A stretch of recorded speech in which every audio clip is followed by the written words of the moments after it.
at 75, achievements at 75, actions at 75 और resolves at 75। ये पांचों स्तंभ आजादी की लड़ाई के साथ साथ आजाद भारत के सपनों और कर्तव्यों को देश के सामने रखकर आगे बढ़ने की प्रेरणा देंगे। इन्हीं संदेशों के आधार पर आज अमृत महोत्सव की वेबसाइट के साथ चरखा अभियान और आत्मनिर्भर इंक्यूबेटर को भी लॉन्च किया गया है। भाइयों और बहनों, इतिहास साक्षी है कि किसी राष्ट्र का गौरव तभी जागृत रहता है जब वो अपने स्वाभिमान और बलिदान की परंपराओं को अगली पीढ़ी को भी सिखाता है, संस्कारित करता है, उन्हें इसके लिए निरंतर प्रेरित करता है। किसी राष्ट्र का भविष्य तभी उज्जवल होता है जब वो अपने अतीत के अनुभवों और विरासत के गर्व से पल पल जुड़ा रहता है। फिर भारत के पास तो गर्व करने के लिए अथाह भंडार है, समृद्ध इतिहास है, चेतनामय सांस्कृतिक विरासत है। इसलिए आजादी के 75 साल का यह अवसर एक अमृत की तरह वर्तमान पीढ़ी को प्राप्त होगा।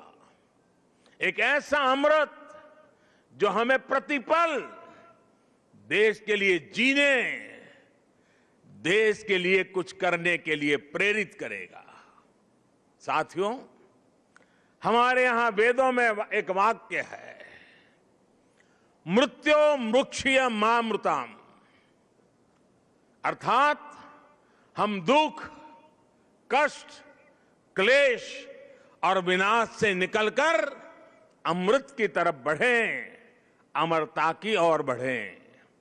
यही संकल्प आजादी के इस अमृत महोत्सव का भी है। आजादी का अमृत महोत्सव यानी आजादी की ऊर्जा का अमृत। आजादी का अमृत महोत्सव यानी स्वाधीनता सेनानियों से प्रेरणाओं का अमृत। आजादी का अमृत महोत्सव यानी नए विचारों का अमृत, नए संकल्पों का अमृत। आजादी का अमृत महोत्सव यानी आत्मनिर्भरता का अमृत। और इसलिए ये महोत्सव राष्ट्र के जागरण का महोत्सव है। ये महोत्सव सुराज्य के सपने को पूरा करने का महोत्सव है। ये महोत्सव वैश्विक शांति का, विकास का महोत्सव है। साथियों, अमृत महोत्सव का शुभारंभ दांडी यात्रा के दिन हो रहा है। उस ऐतिहासिक क्षण को पुनर्जीवित करने के लिए एक यात्रा भी अभी शुरू होने जा रही है। यह अद्भुत संयोग है कि दांडी यात्रा का प्रभाव और संदेश भी वैसा ही है जो आज देश अमृत महोत्सव के माध्यम से लेकर आगे बढ़ रहा है। गांधी जी की इस एक यात्रा ने आजादी के संघर्ष को एक नई प्रेरणा के साथ जन जन से जोड़ दिया था। इस एक यात्रा ने अपनी आजादी को लेकर भारत के नजरिए को पूरी दुनिया तक पहुंचा दिया था। ऐसा ऐतिहासिक और ऐसा इसलिए क्योंकि बापू की दांडी यात्रा में आजादी के आग्रह के साथ साथ भारत के स्वभाव और भारत के संस्कारों का भी समावेश था। हमारे यहां नमक को कभी उसकी कीमत से नहीं आंका गया। हमारे यहां नमक का मतलब है ईमानदारी। हमारे यहां नमक का मतलब है विश्वास।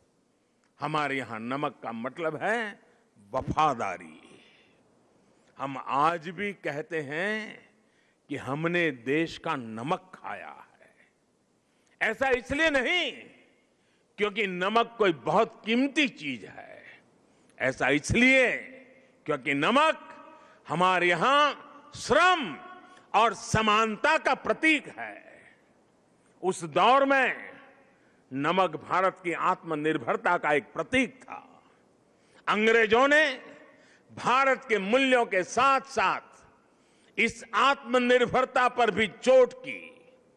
भारत के लोगों को इंग्लैंड से आने वाले नमक पर निर्भर हो जाना पड़े।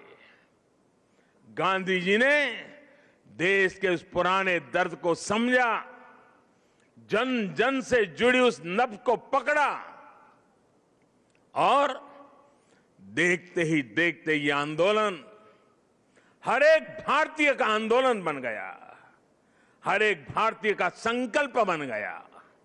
साथियों, इसी तरह आजादी की लड़ाई में अलग अलग संग्रामों, अलग अलग घटनाओं की भी अपनी प्रेरणाएं हैं, अपने संदेश हैं, जिन्हें आज का भारत आत्मसात कर आगे बढ़ सकता है।